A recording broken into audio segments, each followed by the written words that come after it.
reste encore mal comprise par de nombreux producteurs en RDC. Une formation a été organisée ce vendredi 3 octobre à Kinshasa à l'intention de PME agricoles. Objectif: démystifier cette approche durable et encourager une nouvelle façon de produire et consommer sainement. Suivez-le dans cet élément de Patience Lokeke.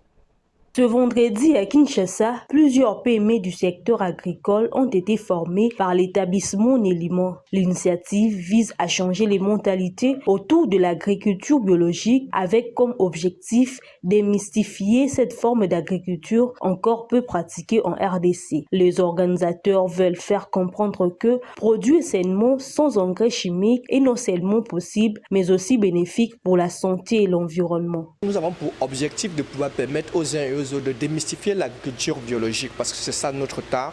On a créé un mystère, on a créé tout un mythe autour de l'agriculture biologique.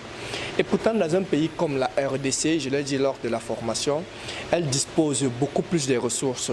Comparé à d'autres pays aussi, la RDC dispose énormément des ressources locales pour pouvoir produire. Malheureusement, pour nous, la plupart même des acteurs qui sont dans ce domaine ignorent donc qu'ils disposent donc de cela. À l'issue de la formation, les participants se sont dit motivés à appliquer les connaissances acquises et à sensibiliser leur communauté. Donc cette formation vient nous donner un surplus pour avoir désormais à pratiquer l'agriculture biologique, c'est-à-dire à utiliser des matières organiques pour booster les plantes à mieux fleurir, à mieux croître.